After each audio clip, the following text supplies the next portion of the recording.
दिग्बल लांजेकरांचा एक नवीन चित्रपट येणार, तोही ऐतिहासिक चित्रपट. त्यामुळे मराठी प्रेक्षक जे आहेत ते नेहमीच अशा चित्रपटांची वाट पाहत असतात जे दिग्बल लांजेकरांचे असतील आणि ते इतिहास असेल. अगदी शिवराज अष्टकातील जे काही चित्रपट आतापर्यंत रिलीज झाले त्याला भरभरून प्रेम प्रेक्षकांनी दिलेला आपल्याला आतापर्यंत दिसून आलेला आहे. असाच एक नवीन चित्रपट येतोय, पण तो शिवराज अष्टकातील नसेल, तर तो छत्रपती श्री संभाजी महाराजांच्या जीवनचरित्रावर चित्रपट असणार आहे आणि त्या चित्रपटाचं नाव आहे शिवरायांचा छावा. तर या चित्रपटाबद्दल आपण आज या व्हिडिओमध्ये बोलणार आहोत. अशाच प्रकारे मराठी सिनेसृष्टीतील नवीन नवीन घडामोडींवर आपण आपल्या मराठी भाषेच्या चॅनलवर नेहमीच बोलत असतो. त्यामुळे चॅनलवर नवीन असाल तर चॅनलला नक्की सबस्क्राईब करा आणि हा व्हिडिओ शेवटपर्यंत नक्की बघा. जय शिवराय. मी अनुपम अंकुश कुंभार, एक मराठी माणूस. खरं तर सांगायला गेलं तर ज्या दिवशी या चित्रपटाची घोषणा करण्यात आली, म्हणजेच शिवरायांचा छावा या चित्रपटाची घोषणा करण्यात आली, त्या दिवसापासूनच या चित्रपटामध्ये प्रमुख भूमिका नेमकं कोण साकारणार ही उत्सुकता सर्वांनाच लागली होती. त्यानंतर या चित्रपटाचे 2 पोस्टर देखील रिलीज करण्यात आले, पण या चित्रपटाच्या पोस्टर्स मधून देखील या चित्रपटामध्ये भूमिका कोण साकारणार आहे याची काहीही स्पष्टता आपल्याला दिसून येत नव्हती. मग लोकांनी किंवा चाहत्यांनी आपापले तर्क लावण्यास सुरुवात केली. विशाल निकम या चित्रपटामध्ये असू शकतात असं देखील खूप जणांनी सांगितलं. काही चाहते तर असं देखील म्हणले की अभिजित श्वेतचंद्र देखील या चित्रपटामध्ये छत्रपती संभाजी महाराजांची भूमिका साकारू शकतात, पण असं काहीही झालं नाही. खरं तर प्रेक्षकांनी जे तर्क लावले होते त्या तर्कवितर्कांच्या फार पलीकडे जाऊन दिग्बल लांजेकरांनी एक नवीन चेहरा म्हणण्यापेक्षा एक अपरिचित चेहरा तुमच्या समोर घेऊन आलेले आहेत आणि तो चेहरा आहे कलाकार भूषण पाटील यांचा.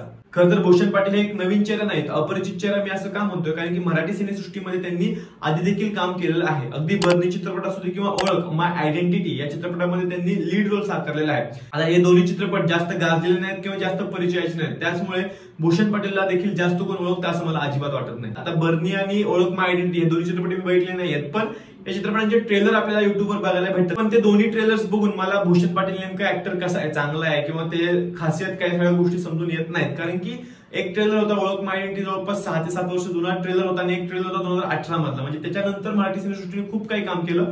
कोविड नंतर मराठी सिनेसृष्टीने ट्रेलर्सवर काम करायला चालू केलं, म्युझिकवर काम करायला चालू केलं, हे आपल्या सर्वांनाच माहिती. त्यामुळे भूषण पाटील हा नेमका ऍक्टर कसा आहे मी आता या व्हिडिओमध्ये अजिबात सांगू शकत नाही जोपर्यंत मी शिवरायांचा छावा हा चित्रपट बघून येत नाही तोपर्यंत. आणि शिवरायांचा छावा या टीजर बद्दल बोलायला गेलं तर या टीजर मधून खरं तर भूषण पाटील हा चेहरा दाखवून हाच एक उद्देश मला या चित्रपटातून दिसला.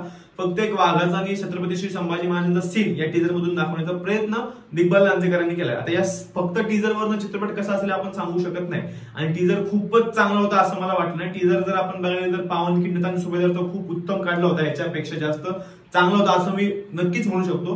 पण ठीक आहे, टीजरवरनं आपण संपूर्ण चित्रपटाची पाहणी किंवा संपूर्ण चित्रपटाचा रिव्ह्यू अजिबात करू शकत नाही.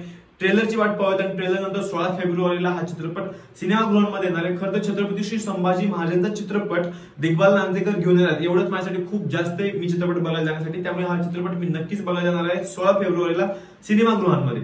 तर हो, इतकंच. तुम्हाला काय वाटतंय, भूषण पाटील हा छत्रपती श्री संभाजी महाराजांची भूमिका खूप चांगल्या पद्धतीने साकारू शकेल का? भूषण पाटील आणि दिग्बल लांजेकर आपल्याला कोणती निराशा तरी करू देणार नाहीत ना, किंवा आपली मन तर दुखावली जाणार नाहीत. या सगळ्या गोष्टींवर मला कमेंट्स नक्कीच दिसू द्या आणि यासोबतच व्हिडिओ शेवटपर्यंत बघितला यासाठी मनापासून धन्यवाद. आणि चॅनलवर नवीन असाल तर चॅनलला नक्की सबस्क्राईब करा आणि हा व्हिडिओ लाईक करा आणि शेअर करा. जय जिजाऊ, जय शिवराय, जय शंभूराजे. धन्यवाद.